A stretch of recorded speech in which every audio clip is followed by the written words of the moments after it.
So I'm like, hey, Hey, how's it going? Justin. Hey, good. How Um, are you? and then he's up to me. He's like, the drummer for Megadeth is here. I'm like, what? He goes, yeah, Rust in Peace. I'm like, yeah, I know the band.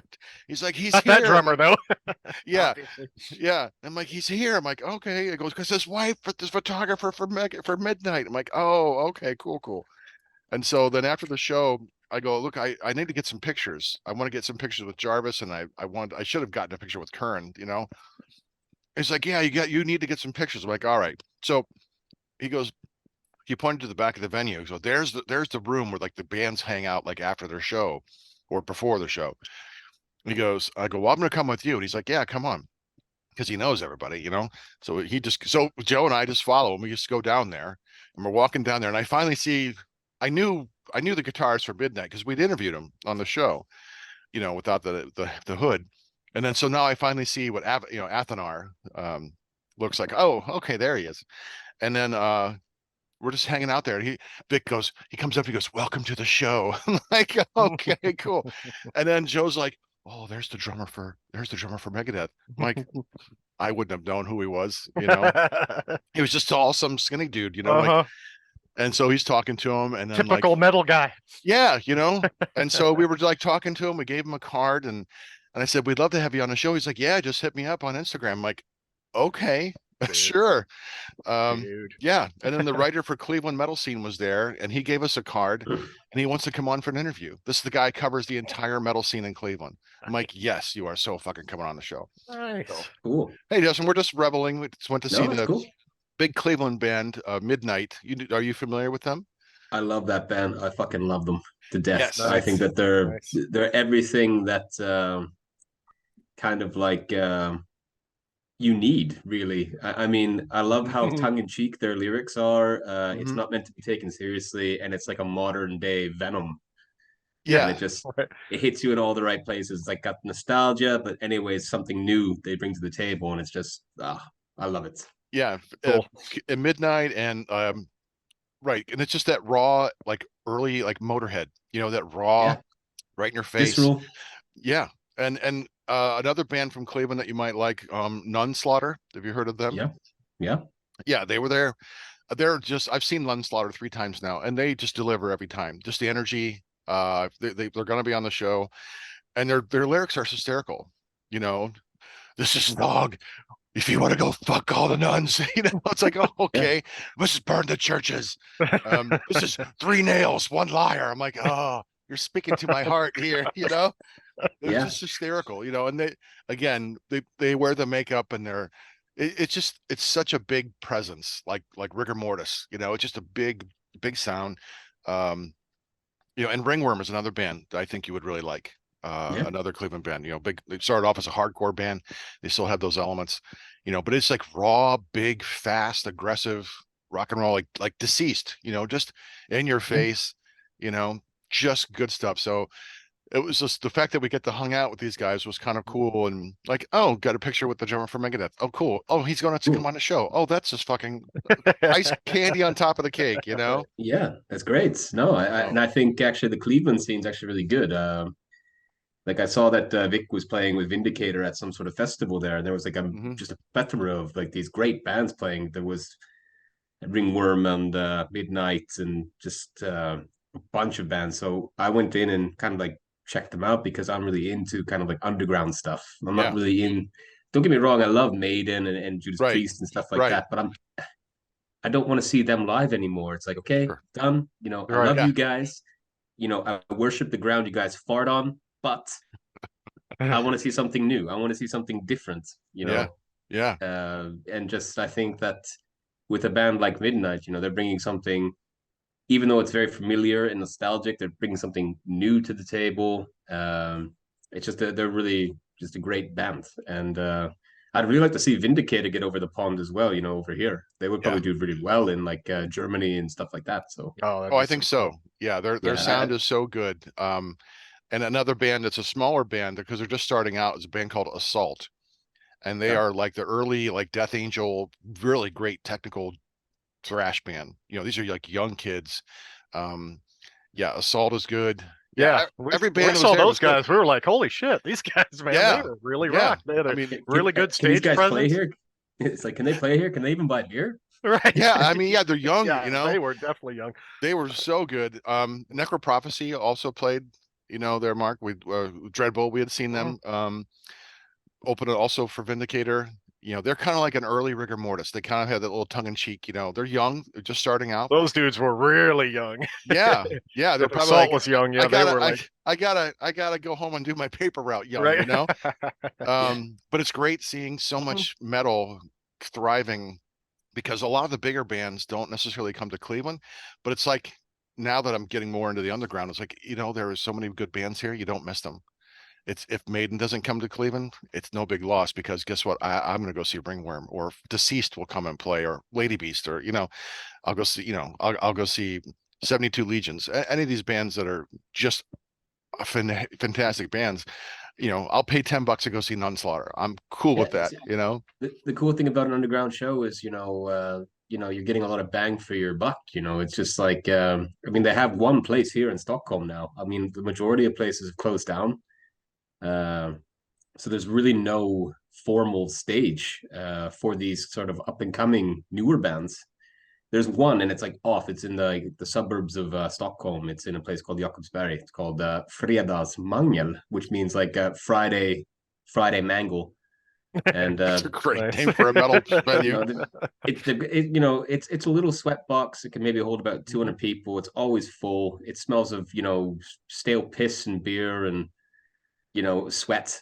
It Mhm. But smells, it's just yeah, metal. It smells like metal, it Yeah, right? all you go up. that's I the played womb there. of metal. Hmm. Yeah, I mean, I played there with Kvam in 2021, and it was the hottest show I've ever been. I played at Hellfest when it was like this like summer heat wave in Europe, and that gig was even hotter. Like the one I played at this little pub, there was like sweat literally like running off my elbow. It looked like a faucet. I was just like, Wow. Jesus, it's hot in here.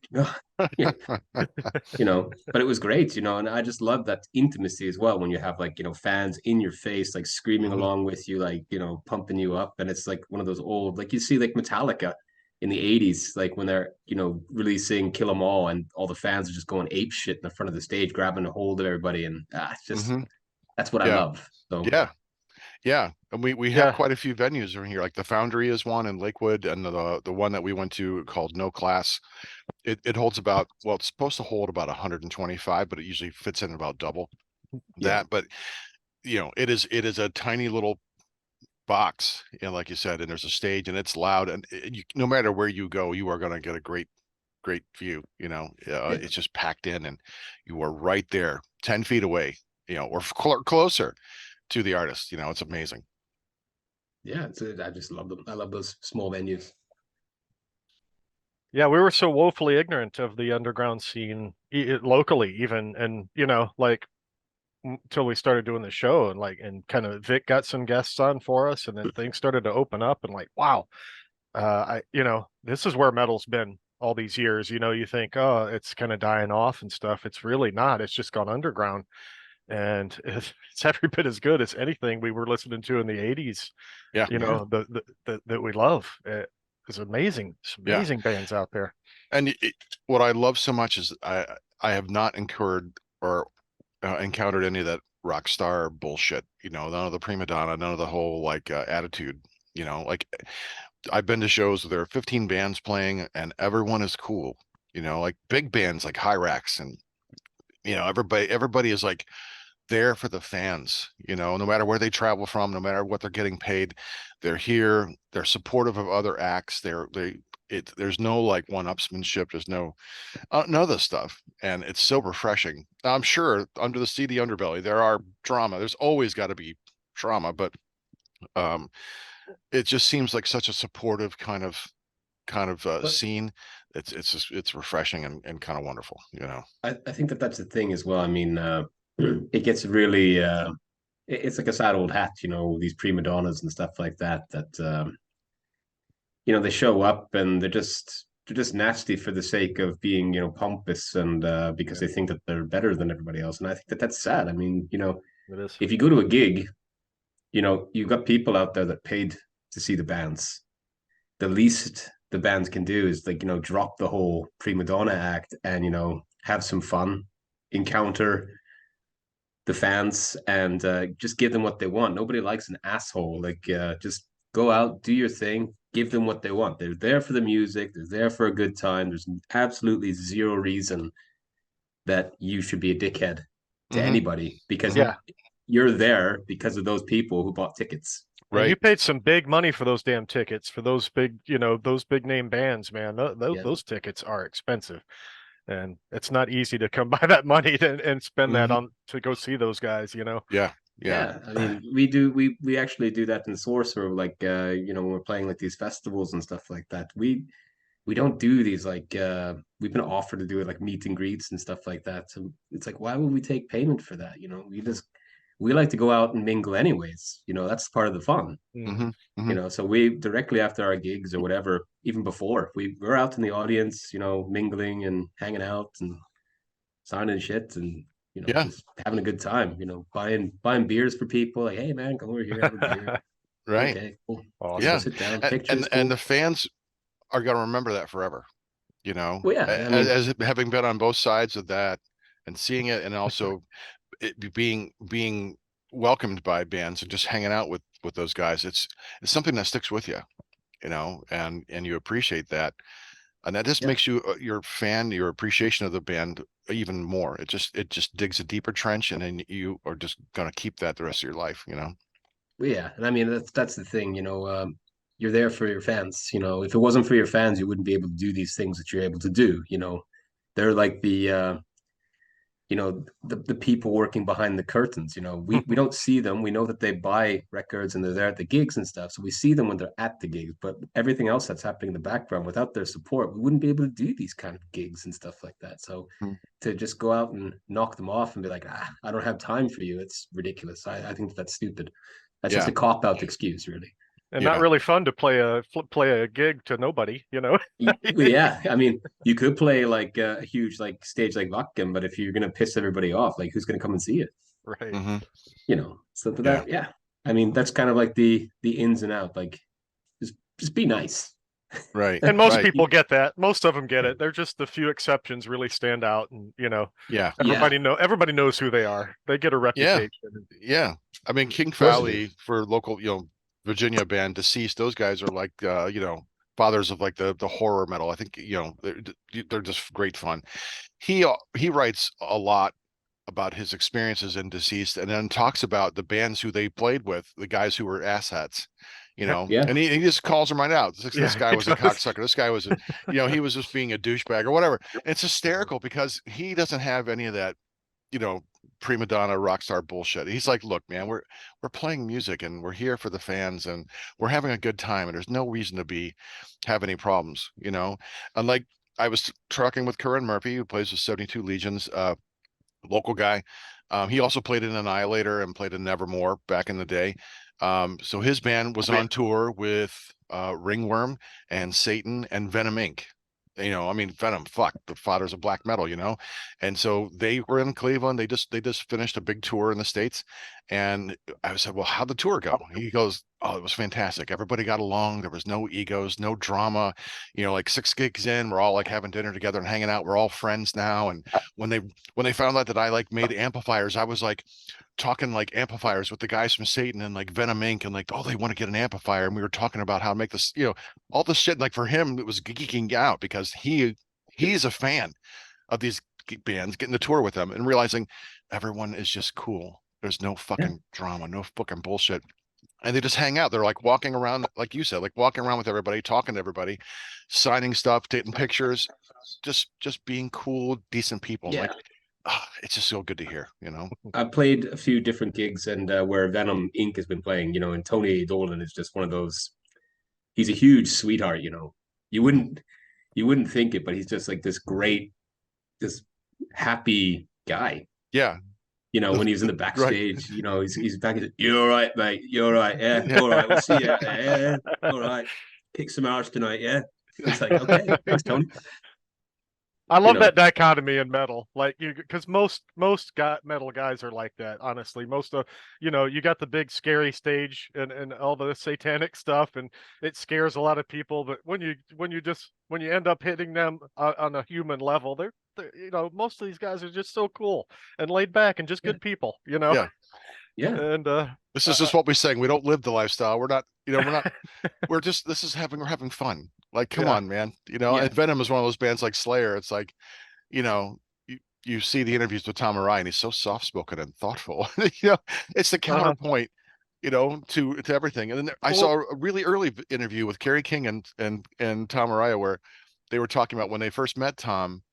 uh they were going to just covers band, and Kerry King put on some Iron Maiden, and Tom's like, who's that? Like he didn't know who Judas Priest was, he didn't know Iron Maiden, he didn't know anybody because he was listening to like classic rock.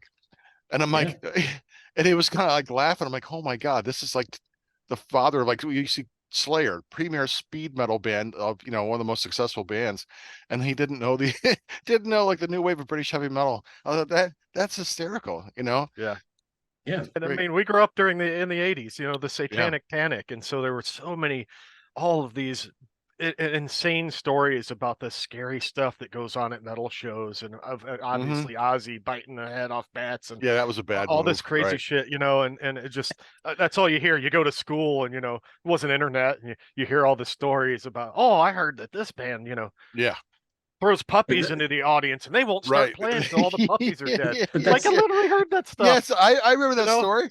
Yeah. but that's the best part. What the PMRC did in the 80s. It wasn't a Right. rebel against heavy metal. It was the best PR machine ever done. I mean, most 100%. bands like Merciful Fate and Venom and Wasp and stuff like that, like not a lot of people in the States had really heard about them outside of certain areas. But once the PMRC got a hold of them and got their, what was it, the Dirty Dozen or whatever it was, Yeah. you know, everybody went out and bought those records. Because they had a big old sticker on them. Like, yeah, Right. Yeah, and there's Yeah. a sticker. I want that one. Hmm. and if they didn't listen to them, they burnt them. But hey, you still bought it. You could Right. do Right. whatever you want with it after you bought it. I don't fucking Yeah. care.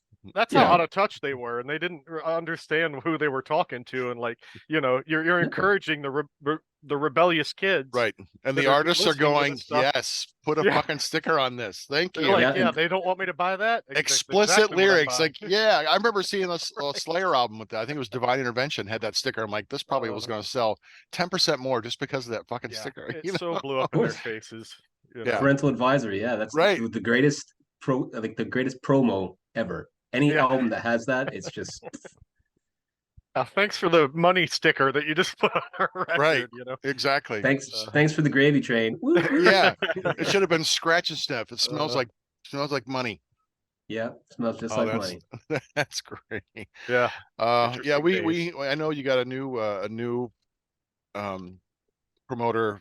uh and we would love to have you come over to the States sometimes. It's probably not realistic, the expense of traveling to the States, the visas and all the bullshit that would come with that. So I think Dreadbull and I are just going to have to come to Sweden to see you. Yeah, no, I no think it's just kidding. all there is to it. I No, think, Yeah, well, I mean, the that's thing a is, bucket list there. getting over to the States and stuff, like economically, it'd be feasible if there was like a certain string of dates and a allotted time, like maybe like a 2 week leg Yeah, or something like that. right. But yeah, the economy has to just work. I mean, we were lucky with a place like Prague Power. I mean, they fronted a lot of money for like visas and stuff like that. So they took care of the initial headache of the visas. We still had to pay out of pocket to go to the interviews and stuff, but for the most part, the visas were taken care of by the festival. Hmm. So we had to apply for like these alien P1 visas, and they were only good for like 6 months or something like that. And it was a shame that we didn't do more with that, but we really just kind of wanted to have that one special gig, and they took care of us. They were really, really good, and yeah, we had a ball in Georgia. It was great, but we would love to get back over to the States just because there is something about the American scene as well that's just a bit more. They're a bit more die hard in terms of like the music and stuff like that. Like they go all in, you know. And you see that in different places, like in Sweden, like maybe you'll have like a group where they're just like, yeah, I really enjoyed that. That was a really good song.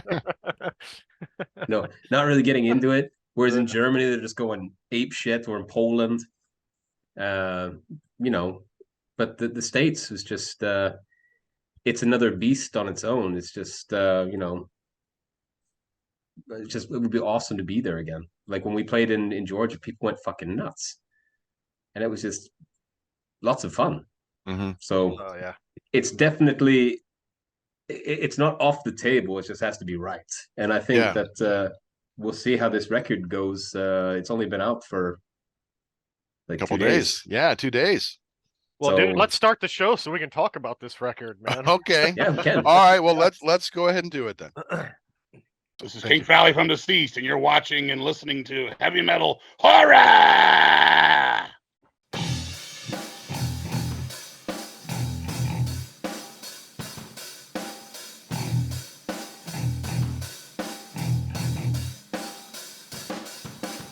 I am Montag, master of illusion. What goes up must come down, but not always. Dreadbull. I'm Justin Biggs, and you're not. And you were watching and listening to heavy metal horror.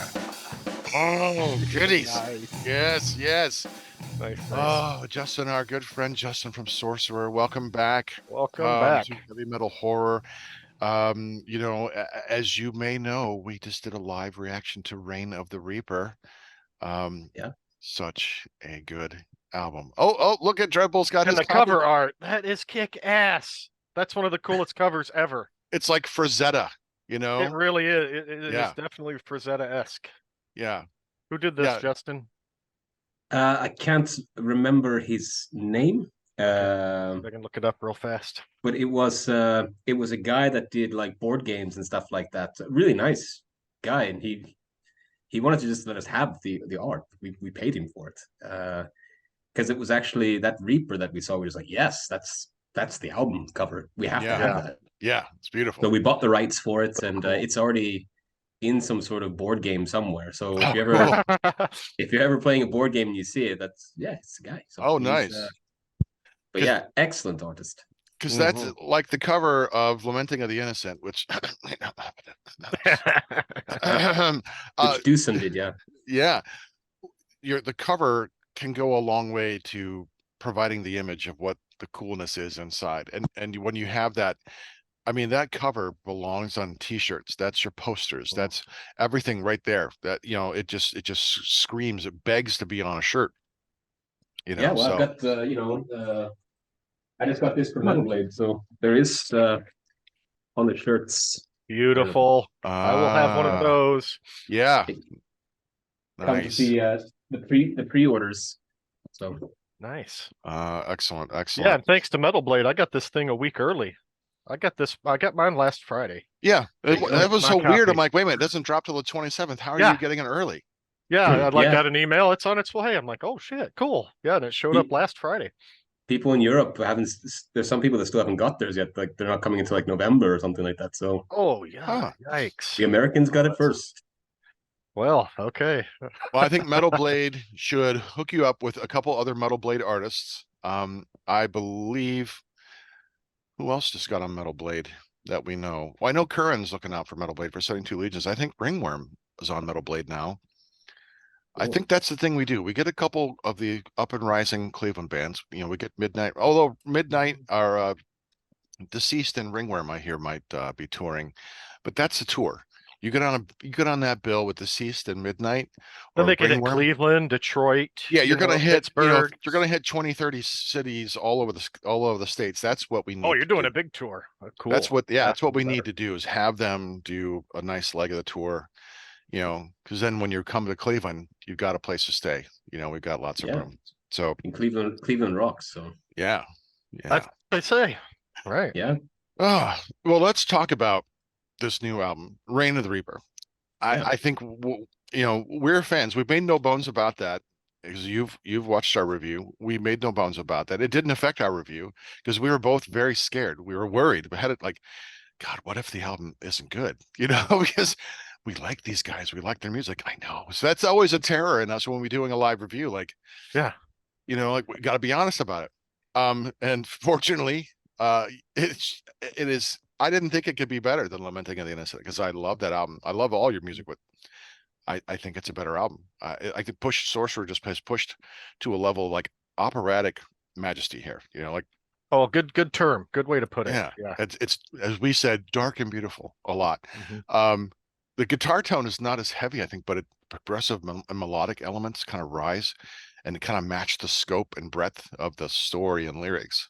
You know, But there are some evil riffs in there too. There are yes, some good, really good evil yeah, little riffs hiding in there, you know? Yeah, I think that Peter and Christian, they really complement each other very well. Like Christian and Peter, they kind of like write entire songs and then share them, and we kind of vote them in as it's a democratic decision. So we had actually like 15 songs written for this album, but we only picked 8. Oh, where's the double album? Dang. yeah, We wanted to go old school as well. Like we wanted to take a step away from like all this like double vinyls and stuff. Like it's expensive for fans as well, like buying like double vinyls and stuff. It's like, no, you know what, we want to just switch it up entirely, get a new artist. And it's nothing against Dusan or anything like that. He's a great artist, but we wanted something new, something fresh. And we wanted to do something like kind of go back to basics, do an A-B side kind of album. Mhm. And really just kind of like pick out what we think are the most standout tracks from Yeah. what we've written. So Any chance of having a few of those ones that didn't make the album come out, like as the occasional single or a bonus, something like that? I don't think Asking so. for a friend. I think that normally it's like when we have like the writing process and stuff like that. Like if we say no to a song, it's just like, okay, well, if it didn't make the cut on this album, it's probably not going to make the cut on the next one. That's just, we'll Yeah. leave it in the bank, but we're not going to, we're always writing new stuff and Sure. trying to move forward Okay. instead of like, and we might revisit like a track like, oh, I like that riff, but change it, rewrite it, but in the Mhm. same vein of what you wrote there. Okay. But we never like kind of reuse ideas or anything like that. They're always quite new and fresh, and you can hear like the difference between a song like Morning Star, for example, was written Mhm. by Christian. It's one of the first ones that he wrote Mhm. for this record, and a track like Eternal Sleep and Unveiling Blasphemy was written by Peter. Mm. So you can see the Interesting. Yeah. contrast Different styles in there for Yeah. sure. Oh, I like that. yeah, but I think it works really well, especially Mhm. when they're doing like the back and forth solo work and just complementing each other. It works really great. Yeah. Morning Star is in my head 24/7. I hear it like from my wake I up. woke up It's with it this morning. yeah. I was going to say the same thing. That's the Yeah. song that keeps sticking in my head. It is. It I just woke up goes at back. like 4 a.m. and it was going on Yeah. in my Yeah. head this morning. Yeah.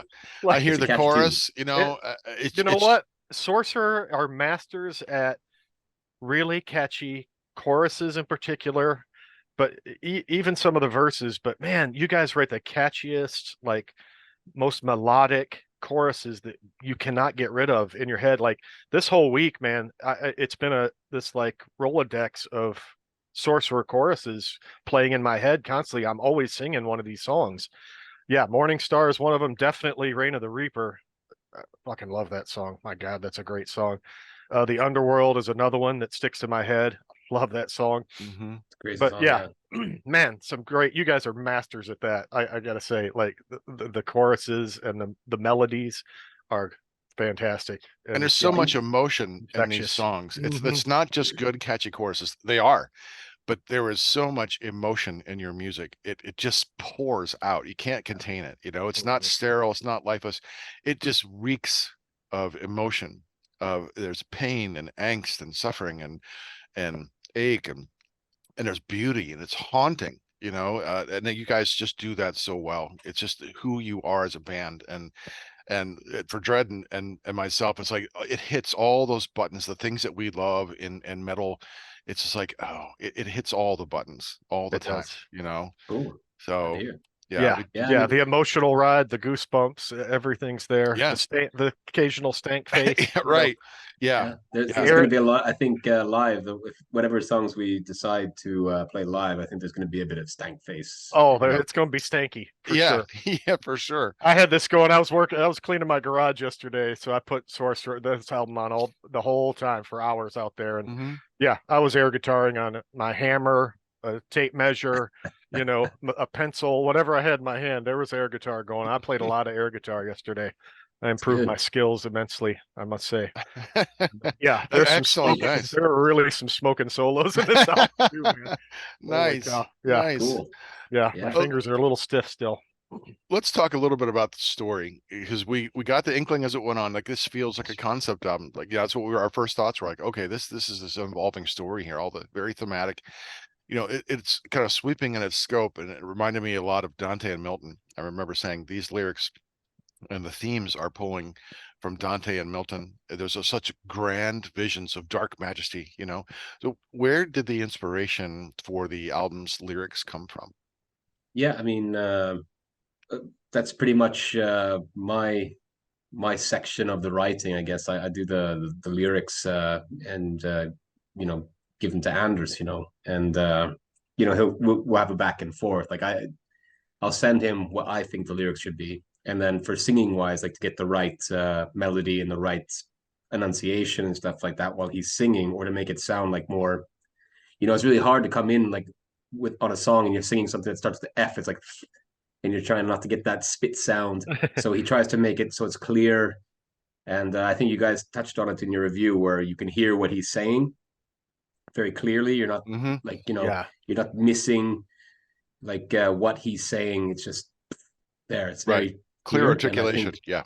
Mhm. yeah, his articulation is fantastic. So, I mean, but the nitty gritty of it, yeah, I mean, like I said, it's, Lucifer and stuff like that, or Morning Star, that came about from actually, it's my ode to Milton. It's Paradise Lost, and there's actually a Milton quote in Underworld. That spoken part is actually taken right from Oh, Paradise okay. Lost. I kind of assumed that was. I wasn't familiar with the quote, but it felt like a quote from somewhere. Yeah, That spoken word part, and yeah, it's so cool in that song too, in the I context believe of it's that in song. the second book in Paradise Lost, and that's Okay. where he's flying towards Eden, and he's just thinking like very spitefully and very like, oh, I've been abandoned, and look at these, these creatures of beauty over here having it good, and why me? Why am I so? So I felt like, that moment of self-loathing is just a really cool quote to have, And But hats off to the writing and the lyrics. And I'm sorry to cut you off. Like, no, no, it's fine. yeah, I'm reading through. I got my book, so I've been reading through the lyrics and kind of trying to like commit the songs to memory and stuff. And they're so good, man. And they match like the music so well. And they're again the dark beauty of all of it. The lyrics are very dark and beautiful and poetic and so well done, man. Well, I think like the lyric side of it, anyways, is like you guys were discussing a theme and stuff like that, and I really like. I'm very very thankful that you guys appreciated that side of the writing. It's really hearing like being compared to Milton and stuff. That's sort of, even getting named in the same sentence. It's like a big okay, thank you. But all these songs revolve around the theme of death in some way or another, whether it's whether it's the literal sense or the metaphorical.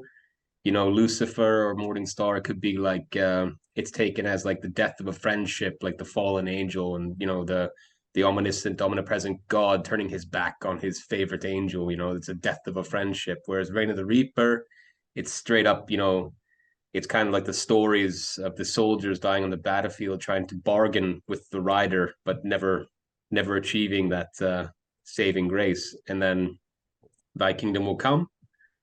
That's the same thing. It's just like, okay, raise your swords up. Anders actually wrote the bulk of that. So I just skimmed over the lyrics and thought, like, yeah, this is like, pound your chest and ride off into battle, get her done. Yeah, So yeah, that one's kind of Maiden-esque in that way. Hmm. Yeah. Like yeah, I didn't want to touch it because he just sang the words so well, and a lot of that stuff is actually from the demo that he sent. And I thought, no, we're keeping this. It sounds great. There's no reason for me to go in and change anything. It was like a few small like grammatical things that I fixed, but other than that, that's all Anders that one. So nice. he did a really good job on that track. And Internal Sleep and Break of Dawn, they're coming from the same place. Like I had a pretty close call with someone I care about a lot that was going through a cancer, a diagnosis and stuff, and it was very uncertain whether or not that person would survive. And I was just kind of like, going through the process. Those were the last two tracks I wrote the lyrics for, and I was just, oh, God, and I just kind of,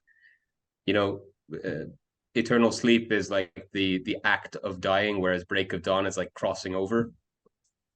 So Yeah. it was just a way to kind of like,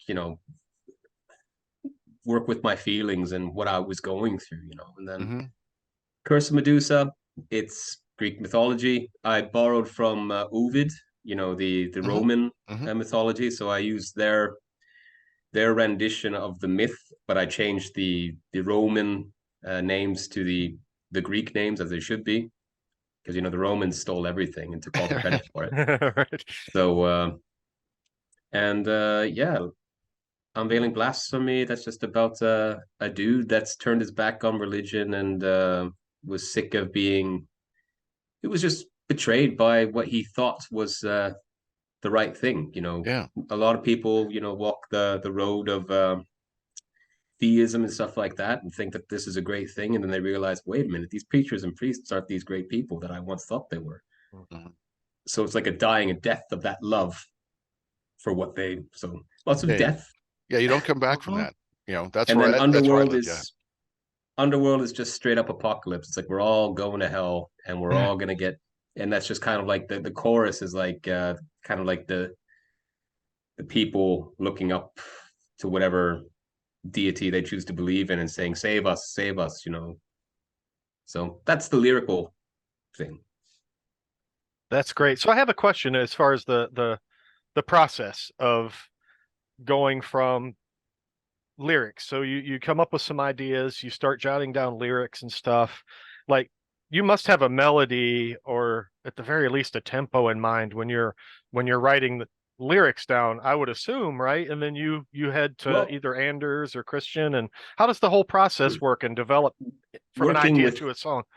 Working with like Sorcerer and stuff like that, it's like this really just super casual, comfortable environment. Like once we get started, it's just bang, bang, bang. And what happens is, we get to the songs, and Anders will go into the studio with his like best friend Connie Valén, who is like co-producer on this record. He did all like the keyboards and helped with the choirs and stuff like that. And basically, what they do is they do a dry run through all the songs and just use like text, just something that sounds cool, just to get the melodies. Okay. So then when I get them, I'm listening to like Anders sing, but I'm hearing just the rhythmic part of it. I'm not listening to the words per se. I'm just, okay, what's the vibe I'm getting here? And then, okay, this is this is how he wants that to be. So I'm trying to kind of like form it without, compromising my writing integrity in order to mix with his. And it just works really well. That's what we did with Lamenting. It worked really well there. Okay, that's thought, okay, move it forward. So do you already have some lyrics set aside that you're just waiting for a song to insert them into? And like, no, those were all new ideas. I wrote, when I was going to work on the trains and stuff, like 5 a.m, I was sitting on the train and just kind of like writing down ideas and reading. Like I was reading Milton, I was reading, just different books and stuff like that, just to get my head in the right space. So so you have the song and a melody already ahead of time, and then you start writing lyrics to go with. Oh, interesting. Okay, I wasn't sure kind how of that like worked. how Steve Harris, when he's doing his writing, he'll play the bass and stuff like that, or he has like a guitar and he whistles like the vocal lines right while he's playing, so that Bruce gets an idea of. So it's kind of like the same dynamic. The only thing is that I've got it recorded.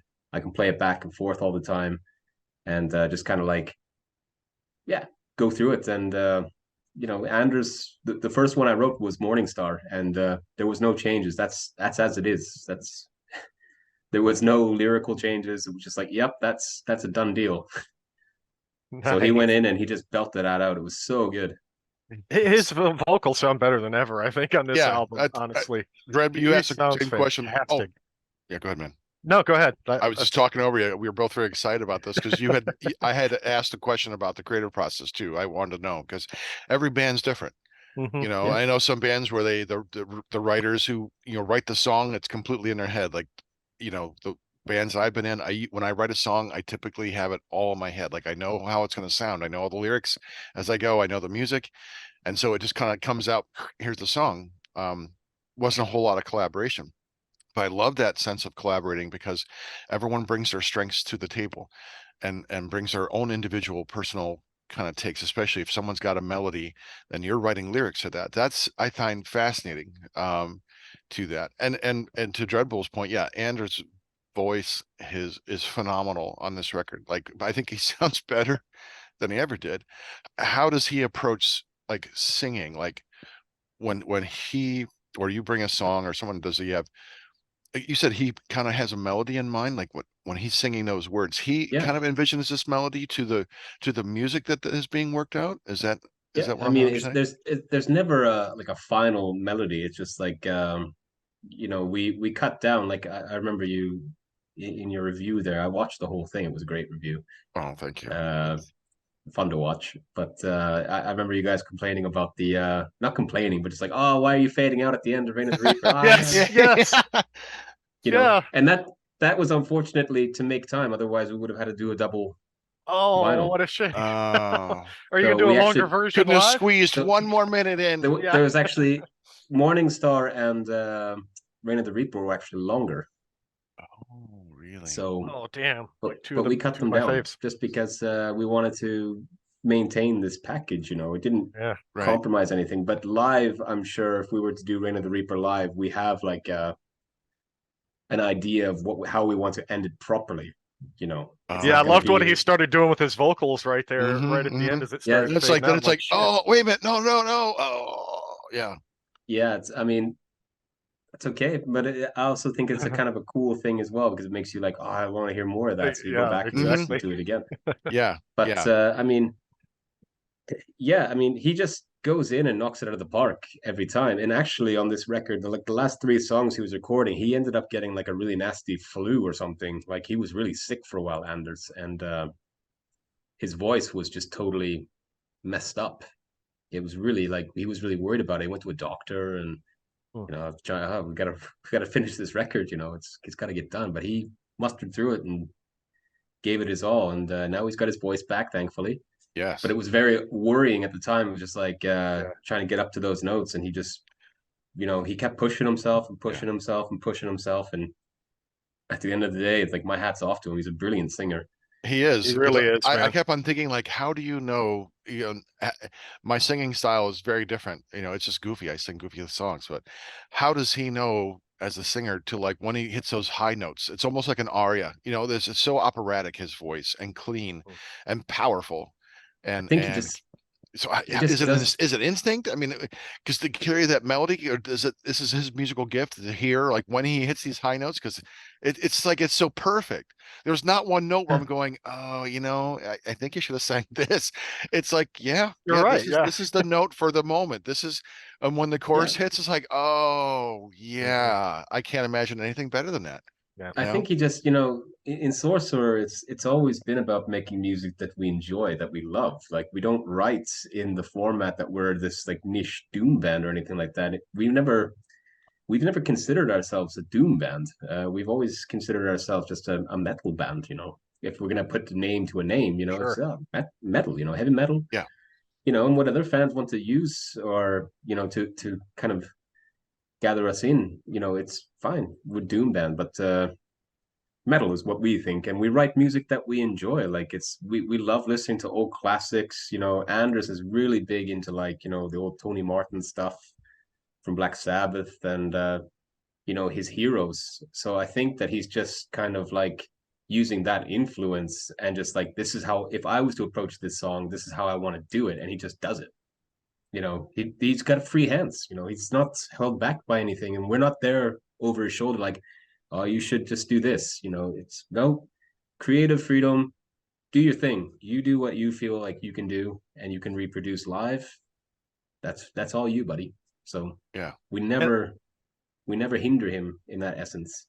And I think you can tell when bands are trying to just like stick to this real rigid, this is who we are. Like I think it comes through in the music and you can feel it and hear it when you do hear it, and like a band like you guys, if everybody has some freedom to be as creative as they want without any restrictions, that's why you get albums like this and this progression in the sound and Yeah. because most musicians are always want to expand their skill set or just get better at what they do or try new things. That's part of being an artist, I think. And Yeah. definitely comes through, and there's never stale moments on four Sorcerer albums. There's no staleness there.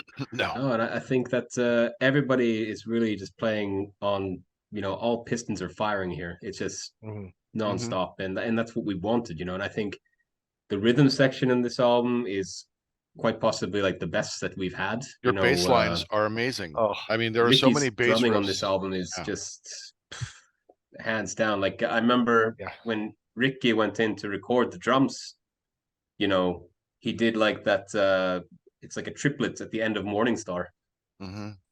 and we're just like, whoa, that's insane, But Yeah. we kept It it. really It adds was to just the like song. That was a really cool at the end of it was that. a really cool, but that was him just spur of the moment, and he just knocked it out of the park. I think that his drumming on this album is phenomenal, and it's just the driving force, really. I mean, with Christian's writing and Peter's writing and Ricky just going in and giving it that touch, it really opened the doors as well for me to like lay some bass over it as well and like really follow it. So we had this really fat, thick rhythm section. I think he just killed it on this album. It's some of the best drumming I've heard in a long time.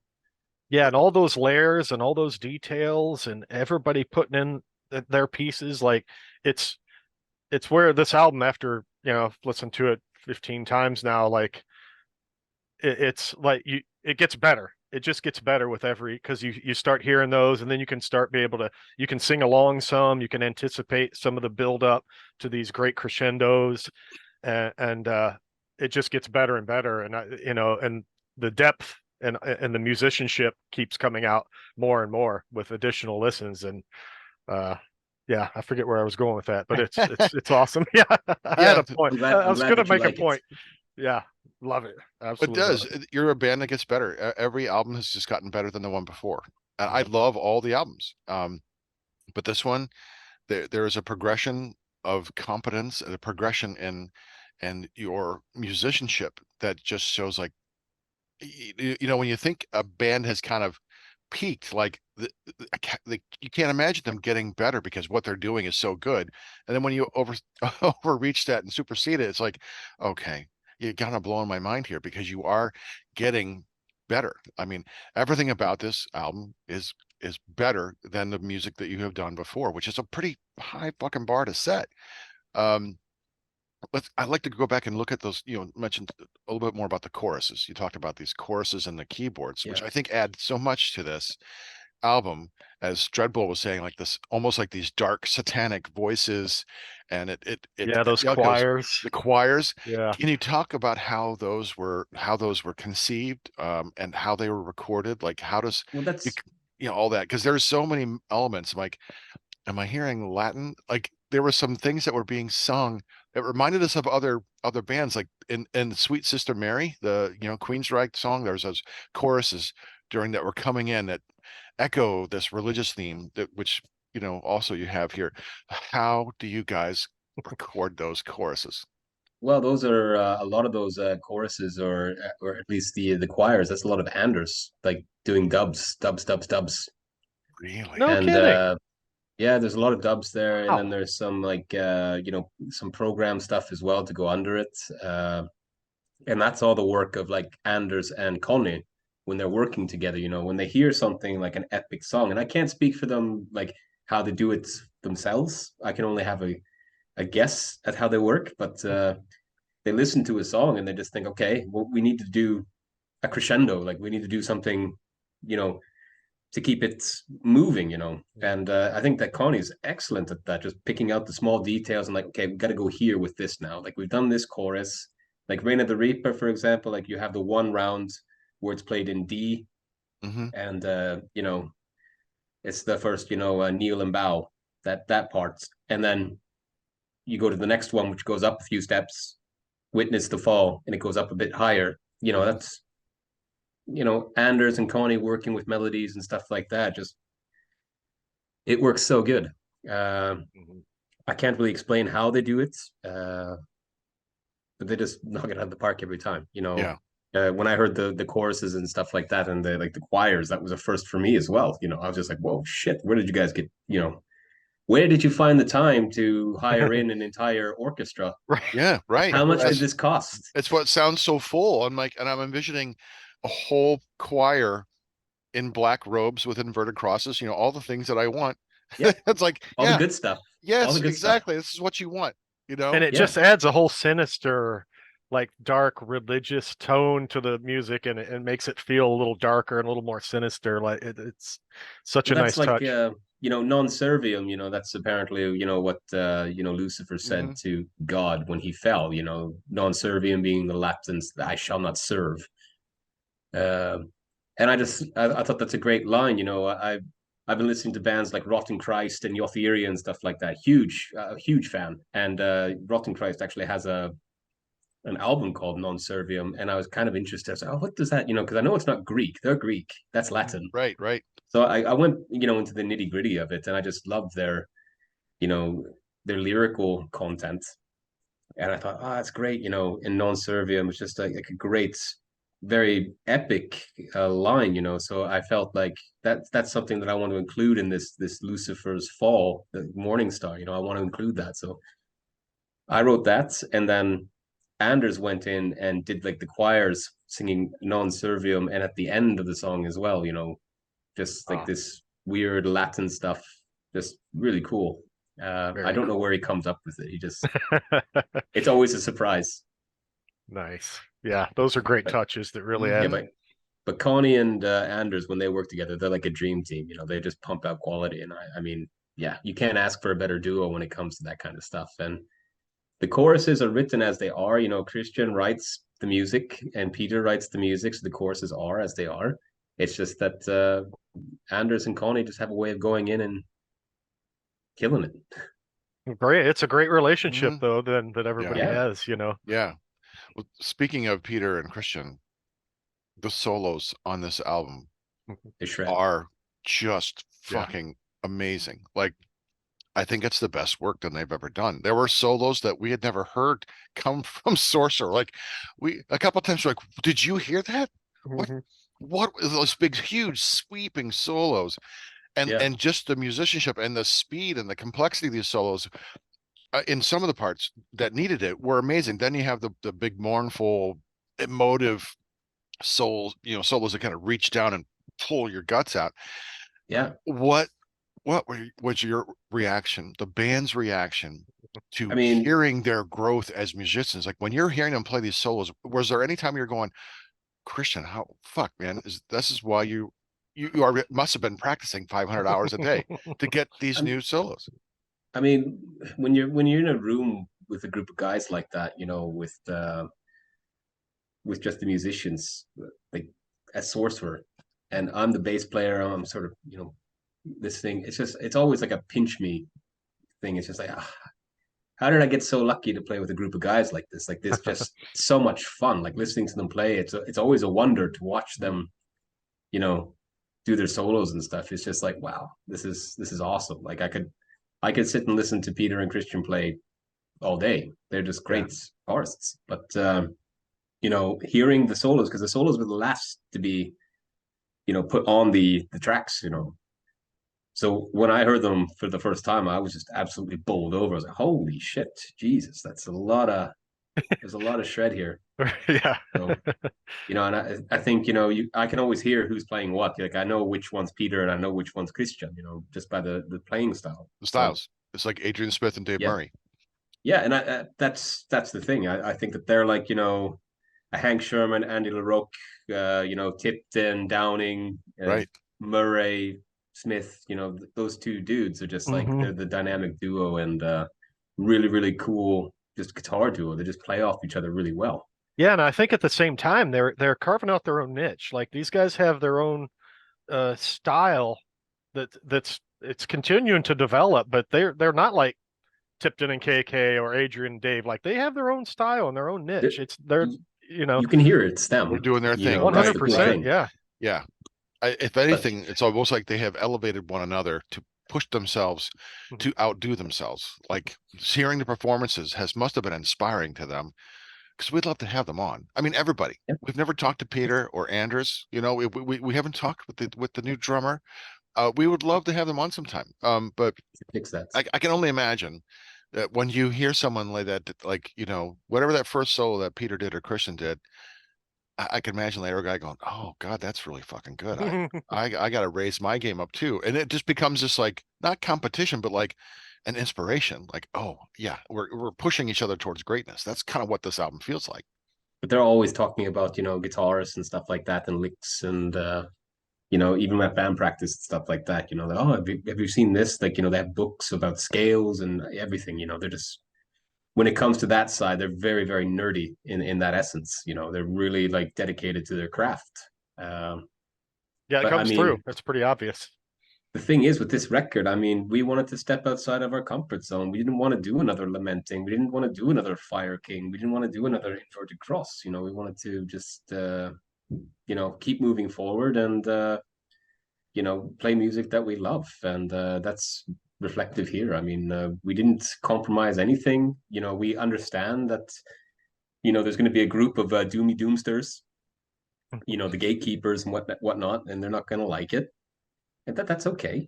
You don't have to like everything. We just do music that we enjoy Right. playing, and Right.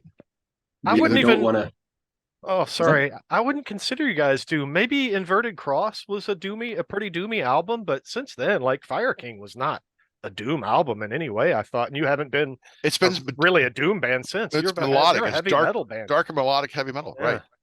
So I think we just didn't want to end up in like this, cookie cutter format where, we didn't want to be like a thrash band. We didn't want to be labeled like a specific niche band, because we didn't want to get hunkered down into that specific genre. We wanted to reveal with this album anyways that we can do a lot more, still maintaining this, influence and the doomier side of things, and still keeping and maintaining that melancholy, but still coming up and playing mid-tempo tracks and stuff like that. We did it a little bit on Lamenting, with Witches and Instatoris, but it was just like that was a different thing. That was like a concept album. The songs were drawn out because they wanted to tell a story, whereas this one is like, okay, let's, now there's no concept, at least not intentional. Right. So let's just do something that we love. Yeah. Let's just play the songs as they are. Let's not be so, this has to be slow. This has to be, a 10-minute epic. Like, let's cut them down a bit. Let's strip them down a bit and just have some fun with it instead. And I think that shines through on this album. We had a great time recording it. It's such a good album. I mean, other than the gatekeepers who are crying because it's not doomy enough, what has the early feedback been like? Because you had a signing party last night. Yeah, we had a release party and a signing party. I mean, it went really well. I mean, sold a lot of new shirts and merch and stuff like that. Lots of great feedback. Kind of overwhelmed. Like, we're album of the month in a number of magazines over here. Nice. Kudos. We got the top tier in Sweden rock, which was kind of like unheard of, like number one in the issue. Good for you. So that was kind of congrats. That was a benchmark because Sweden rock is normally, we normally score low there. So they're more into like, the rock stuff, sort of like sleaze and just hard rock, but it was a great confidence booster to know that, okay, these journalists and stuff like that, they enjoy it, they're digging it, they like the direction with it. So, I think the feedback's been top notch. I'm a bit taken back by it, and I think the other guys are as well. We're just like, shit, we haven't heard anything bad yet. The album's top notch. I mean, it's so the feedback is matching what you guys have put out. I mean, I don't know what else you could do as a band to like, I don't know how you top this or how you follow this up. Even if you guys just maintain this, that would be the best, amazing, but I don't know what else you could possibly do as a band to like I I don't know. don't think that we're going to stop anytime soon. I know that Metal Glad Blade to was hear very that. happy with the record. Yeah, I was going to ask what their response was. Cool. Yeah, they thought it was excellent. So I mean, that was also very cool to have them like in the pocket directly. Like, you know, they were behind us 110%, which is really cool. And I think that that's an important part of you know, that process as well when you're releasing an album is like, yes, we have a label that believes in what we're doing. Because I mean, they're releasing a lot of like great albums as well, but it's all like sort of like death metal, technical death metal, and much darker than what Sorcerer is, you know. And they released on the same day. I actually bought the copy of it. Endseeker, the death metal band from Germany, awesome. You should check them out. But Okay. that's the kind of stuff that they're releasing on Blade, and like Cattle Decapitation, Mhm. great band. Yeah. You know, so brutal band. yeah, it's just excellent. I love them. But Yeah. you know, you're always a bit worried going into release. Like shit, you know, this label is kind of like, you know, their core fans are like these more aggressive, you know, and it's just like, how is this going to go over with that demographic? And when you get the comments and stuff like that, you know, some people, I think we said you've seen two comments somewhere on YouTube. It was like boring. It was like, Boring. Yeah. Come on.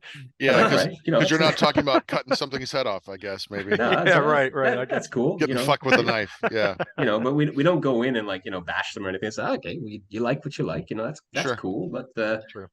you know, I think that overall, you know, a lot of people are discovering the band through this album because it was a hard, you know, we really pushed this one, like marketing wise and everything. You know, we really wanted it to, you know, just hit people like as soon as possible. We were like, oh, can we release it like a month earlier or something? Like, can we do something? We want to just get this thing out, Sure. you know. But no, we're really happy with the overall feedback and what people are saying, and hopefully that opens doors for future gigs. You never know, maybe we can cross Hope the so. pond, you know, if Brian Slagle will have us Dude. over. I've seen that Dude.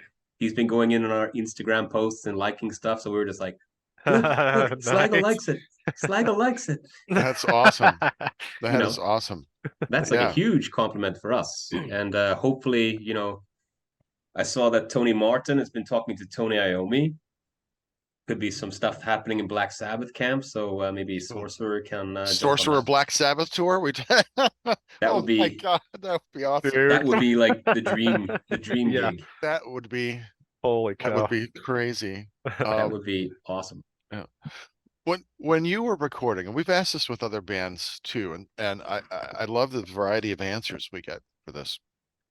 When you were recording Reign of the Reaper, did you guys know how good this album was, or did you get like an inkling as to how good it was, or is this something that you're never quite sure of until you either hear the finished product or maybe even get feedback from the fans or I listeners? think I think we listened to it, and like we're not the kind of band either that just kind of like blows smoke up our own arse. You know, we don't really do that. Like, but we listened to this album once we decided like the tracks, how they should be, and stuff like that. Christian also, thanks to Christian, that's why the track listing is the way it is, because he thinks that stuff out. It's well done. You know, Mhm. yeah, it just, you know, Eternal Sleep came in as a breather, you know, after, Right. and it was Perfect. just that right amount, and then it picks back up again with the Curse of Medusa, and it goes back down to an epic, which opens up to Underworld later, hmm and And then then, Break you at know, Dawn is like it's you like want to sob. It's so beautiful. Oh It's God. Yeah. heartbreaking, and yes, exactly. it is an emotional ride for sure. But we listened to the album and we just thought this is a fantastic, just a really, we were really proud of it, you know, just like, can't wait for people to hear this, you know. We were proud of it, and we were worried as well. We're just like, okay, well, there's going to be a lot of people that don't like it, you know. And that, you know, that was primarily our worry. We're just like, okay, well, you know, the Doom bands aren't going to like it, and the Doom crowd's not going to like it, and we're going to get, you know, tarred and feathered for, you know, even flirting with the idea of trying to be different and stepping outside of the Doom box. Like, we're like, oh shit, you know, we were really nervous about it. So it was very reassuring to get, you know, that feedback, like, you know, all these people just like, you know, praising the album, just giving us a clap on the, you know, the shoulder, like, hey, good work, you know, that's good. But I don't think we realized that it was going to be like what it is, you know, but we're definitely proud of it. And As you we were should very be. like, Yeah. we were like, yeah, this is what we want to do. Like, we were like, are we sure this is these 8 songs that we want? It's just like, yep. All took a vote. Yep, yep, yep, yep, yep. So that was that. Oh, that's great. Yeah, metal has its camps, you know, and there's a lot of Yeah, yeah. different types of metal, and yeah, you know, yeah. course. I think within any fandom, you find that. You know, Sure. you Yeah. find that no matter what genre you're, whether it's comic books or movies or whatever, and then, you know, and like Of the older course. we get, it's like, yeah, we like what you like, and but I am so excited to hear something like, you know, there's the fine line, and I know you like a band and you like their sound, and then you don't want them to change, but if they do too much of the same thing, then you kind of say, oh, you're not changing enough, you're not Yeah. growing. So it's like you can't win, I think, as a creative, you know, in this environment where I'm happy to like experience the growth of a band and see where they go. I may not like everything, but I can appreciate that as artists, you want to do something that makes you happy. Yeah, I And think the this is fact just that a you're, natural. you know, It's just a natural progression of what we have. You know, it's a natural progression, and we're just enjoying, you know, what we do. And once we stop enjoying it, that's when we pack it in. You know, there's no point in releasing. You know, even if we had three of the records left to do, if we weren't enjoying it, like if we weren't fully invested in Sorcerer, we wouldn't do it. We wouldn't release another album for the sake of releasing an album. Like, we do it because we love it. And this is like us, you know, this is our heart and soul. We poured ourselves into this record. You know, we did it with Lamenting as well, and with Fire King, and with Inverted Cross. You know, everybody involved in those records gave 110%. So mhm. It that's sounds just it. the way it is. There's nothing being phoned in on this album anyway, anywhere, Yeah. you know, Yeah. and we we love the band. We love your music. You know, even if we didn't know you, we do. would still be the fans that we are. You That's know, cool. 100%. it's just That's because we love metal, and Dread and I have always appreciated solos that were full of passion. Dreadbull especially, you know, where Oh yeah. solos like you hear on like on Power Slave, there's such an emotional solo. Or when I hear like in Dream Theater Voices, like that solo is like one of the most passionate, emotional solos that sometimes would just make me weep, you know, Mhm. and I get it. And Sorcerer evokes that strong emotion in me every time I listen to it. Um, you know, Yep. so you're just one of our favorite bands, and we're just so grateful Thank you. to be able to hear the music, one, and then to spend time with you. You know, every time it's just so It's the coolest awesome. thing ever. I mean, it's fucking awesome, Yeah, man. It's always I fun. can't get over it. Yeah, I can't get over the fact that we love music, like we love a band, and get to sit down and talk with guys from the band is the most mind blowing thing ever, dude. I doesn't mean, get old. I You know, appreciate it so much. Love But it. that's the give and take of the community, right? You know, I mean, you make friends, you make bonds, and that's the cool thing. I love talking to you guys, so I'm always I mean, always we're down to old be. school. This never happened in the '80s. This was an impossibility. You know, you Yeah, yeah, could never sit down and talk with a band you loved and ask them questions about their new album, you know, and get some insight. Like yeah. it was impossible, you know. Thank But the internet. yes, yeah. You fantastic. know, I mean, that's really that's one thing that COVID did, the disruptor of the world, that Yeah. everyone does business on Zoom, you know, and has made virtual discussions and virtual meetings so much more accessible. And you know, yeah, Yeah, the people we have met in the show, it is just and we've been doing this for 2 years now, and we'll still say, God damn it, this Yeah. show. Can you believe Can this? you fucking believe what we get to do and the people Why we've does got a chance to anybody meet? want to come on our show anyway in Yeah, the first you know, place? But like, it's and we've fun. like yeah, well, oh, great. I'm so thank glad you. you enjoy it. We've doubled our subscribers in the last year, which is really awesome, you Yeah, you know, guys have done great. and and when we hear back from the promoters, you know, like Kelly Martin, thank you, Kelly, and Nikki Law, like Michelle Langevin from Voivod came on, and we were like, oh, okay, this Voivod, this is great. But getting an email back, like the email saying, here, Michelle wrote this, like how great of time he had with us. And he said, like, tell the guys anytime they want me back on, I'm there. Like, that just fucking blows my Cool. mind. You know, like, Yeah. and I don't know if it's because we just try to have an engagement and fun with them and have all the little games that we do and the kind of the things they're not going to get in any other boring fucking interview. But we're just fans. We just want to get to know them and want them to be able to like fly their flag up and just engage in a way that they they can let their Yeah. guard down and just be who they are. And Exactly. Well, that's the cool thing. It's like, it doesn't feel forced or anything like that. It's just great talking with you guys. And we normally we've had a few chats off of this forum as well. Yeah. So I mean, you guys are fantastic. I love hanging out with you guys, and I Oh, only Well, wish the that we feeling's could. very much mutual, man. I wish we could get over and gig so we can do Oh. this IRL. That would be the best. That would yes, be the best. that would be great. You know, Well, have a we'll have to toast work on together. that. We'll have to work on Yeah. that through Metal Blade and through other artists here and try to get some kind of tour, that would just bring your music to the States Yeah, because see if there's like some sort of festival or something like that. That we're Right, we're exactly. more festival, and Yeah. that's kind of our thing. That's our bag. Festivals, and we'll do a few one-off gigs, in certain areas. But we're mainly a festival band. There's Metal a lot of really Immortal, cool ones. Yeah, Metal Metal Immortal is Immortal, amazing. Blades of Steel. That's a Yeah. 3-day festival in Wisconsin. Metal Immortal, 1-day festival in Pittsburgh. There are Yeah. a lot of great metal festivals around here. Doom metals, Well, death metal festivals. So if you know them, have them in touch. I will reach We out to won't them. say no. Not yet, anyways. We're not saying no. It's just if it's right, it's right. Right, and you gotta make sure that you can get over here. It's not going to cost you Yeah. $15,000. Like, yeah, you got to be able to at least come away breaking even. Yeah.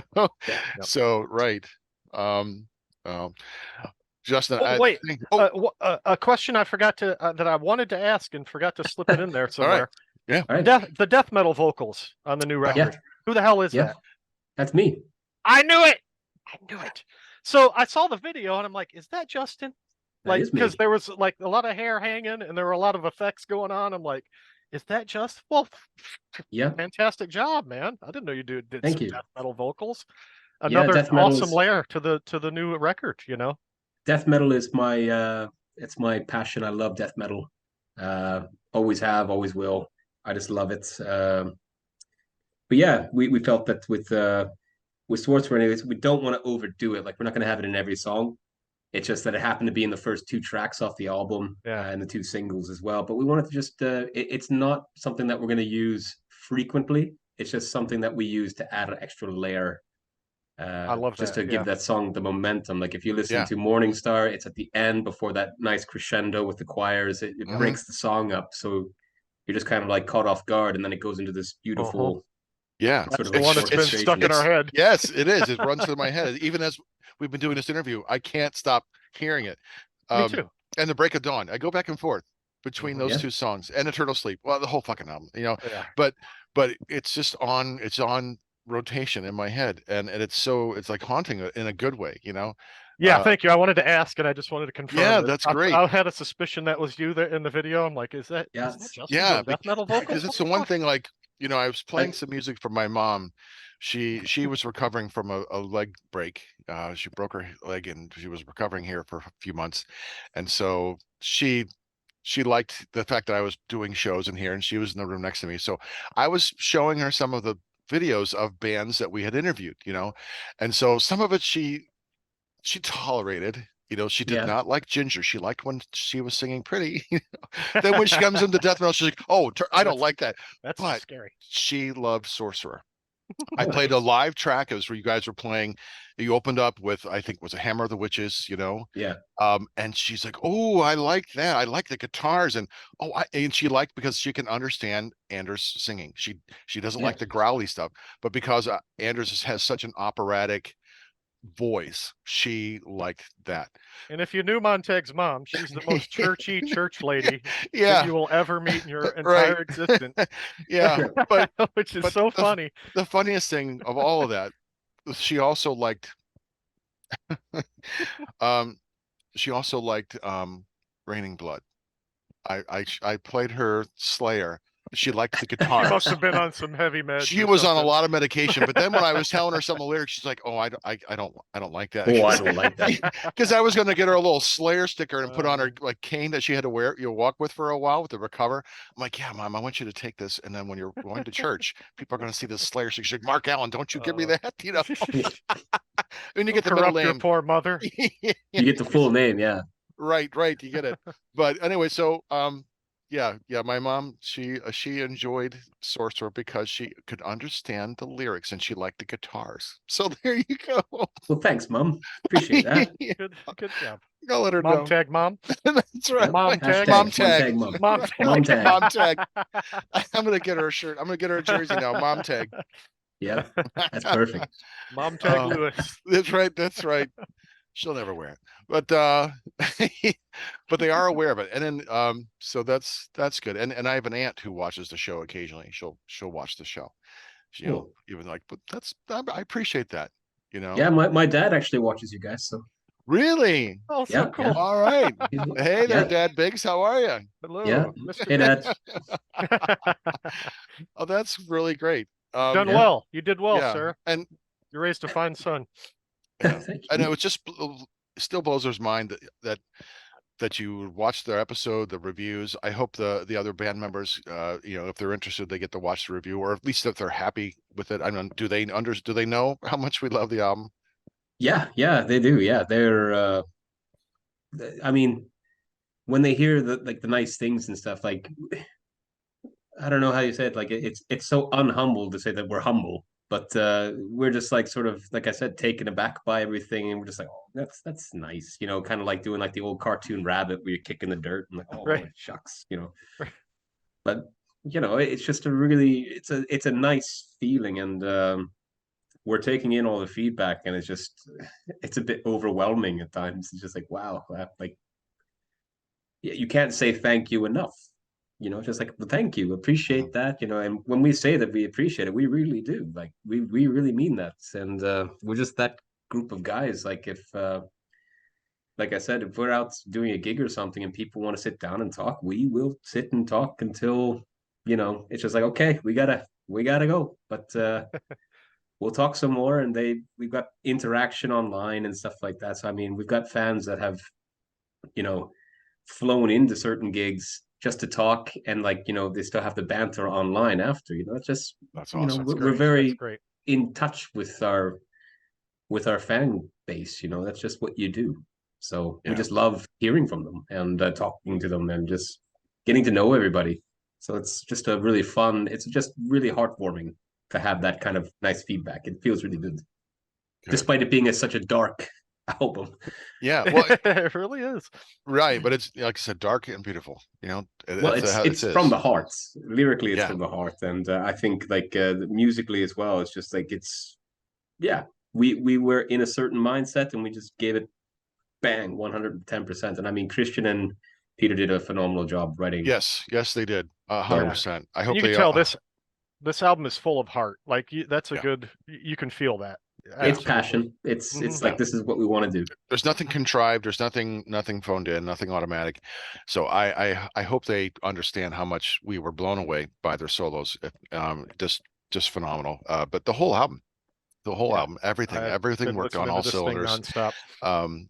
And I just want to thank you again for being such a good friend to us and a friend of the show. We love your band. We so enjoy hanging out with you and just chatting. It's when it's off the show and it's just guys talking, that we just hang out and we just enjoy it. So we just really appreciate this relationship and your friendship. Thank you so much. And I Justin. appreciate you guys. Thanks for having me on again. Oh, it's a nice hat. Yeah, guys. it's a nice hat you've got. Yes. Yeah, I got this in the mail. I've got something. Sweet. I've got something coming your way. Wonderful. Thank you. So no worries. But yeah, no, I appreciate always coming on, and it's always just a laugh. Even the banter before we actually start doing things, like just to check and see how everybody's doing. Checking in. Yeah. It's just a real pleasure. So I'm really glad to be a part of this, and thank you again. And I look forward to coming back again. We can't wait.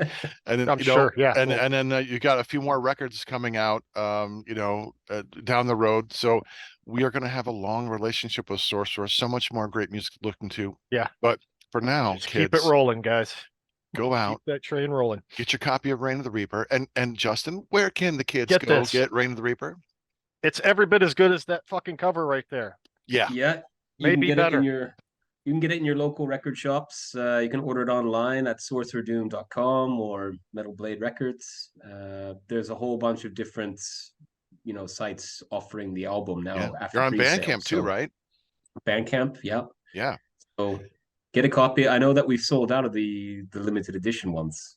Ooh, already They're nice. They're gone. They were gone a while ago. That's So the one last thing I wanted to ask is like when you were putting this, because the packages that you had for this record between the vinyl and all the extra stuff, who comes up with that? Is that you? I mean, who no, comes up we with all get the merch packages? Blade is awesome with that. They do like a lot of like color stuff, so limited editions and stuff. So all the colored vinyls are limited. So there's only so many of them made. And they just think like, okay, well, here's the colors, and they try to match like the album cover so it's the same sort of like color palette. And I think they did really well. This album had a lot less than what Lamenting had. Mm-hmm. Lamenting had like 7 different colors. This one I think is like it's kept down to 5. And there was one that was very special where we had the Reverence EP in the actual, the vinyl. So that sold out like it was crazy. We had people asking us like, "Oh, I can't get it," and it's just like, "Well, It's I'm gone. not. I wish I could help you. I Yeah. don't even have a copy myself." So, Oh wow! I was just going to ask, like, does Metal Blade Jeez. provide copies of these things for you guys to have? well, that was before I did get a copy of it, but it came a while after the initial pre-sale stuff. So I've got a copy of myself. Just like keeping this limited edition. Sure, right.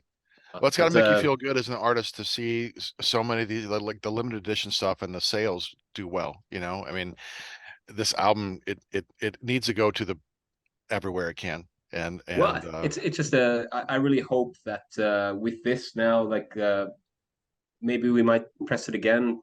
I don't think that's not it's not an impossibility to ask Blade. Like if maybe they want to do a second run of it, I don't know. It depends on the interest. That would be cool if they did. Maybe in a different color, so we know it's a first and a second. But I was just really blown away by that. I was like, shit, okay, they're out. There's no more. Like people were getting emails after as well. Like they'd ordered it, but then they got an email from the warehouse like they're gone. oh, Damn. So I would think that would prompt someone to say, look, we got a lot of people, a lot of interest, put them out there. Oh, that's great. We're happy to hear about the success of the record, and the early feedback has been so good. And much continued success, my friend. I mean, this is great. Now we need to work on the tour. That's it. We need to get you to the States, get you on a big festival circuit or a touring circuit with some other bands and other Metal Blade acts. So Kelly, Metal and Metal Blade people, let's work with the artists here in the States. We got some good artists in the Cleveland area. You know who they are. Let's get the tour together. Yeah. Over here. Yeah. I'm totally down. Yeah. Because then we will go hang out. We will fucking talk and hang out. We will probably, Dreadbull and I will become groupies. We'll just follow you, just tour with you. We'll just like volunteer our cars and say, hey, you guys want to ride with us? We'll just drive with you, You can be from show to show. Band-Aids. There we go. Yeah. So yeah, you need someone to go up on the mic, go, yeah, check, yeah, check one. Yep. Check 1, 2, 1. Like Chris Farley in Wayne's World. Right. Yeah, exactly. So well, we are gonna get out of here. Thanks again for spending some time with us. We've had a blast, and we just are so excited for you guys and looking forward to the next time we get the chance to hang out, maybe catch a movie together or something. Yeah, I think we should. It's now Halloween's on Tuesday, so Right. I think we could probably do like some sort of like movie night. That'd be awesome. Watch Yeah, some sort of like old school. Yeah, if not B-roll. now, then we all have some time off in December between holidays, so we'll have some downtime. We have because. Yeah, I think otherwise everyone's getting busier. As the holidays approach, everyone's lives with kids and grandkids and those kinds of things, everyone gets busier and busier, and it's just harder to find that time, unfortunately. True, yeah. But we will definitely do that. So, hey, you can find Heavy Metal Horror Podcast on unsaneradio.com. Listen to full episodes or download to your device. You can find us on Facebook, Heavy Metal Horror Podcast. On Instagram, look for Montag Lewis, one word. Our YouTube page, Heavy Metal Horror Podcast. If you're watching, that's where you're at. Don't forget to hit the like and subscribe button. And if you know someone who would like our show, tell them about us. This has been Montag, Master of Illusion. Dreadbull. And Justin Biggs from Sorcerer. And you've been watching and listening to, here we go, Heavy Metal Horror. This is Doug Helvering, and you have been listening to Heavy Metal Horror, the best podcast that you've never heard before.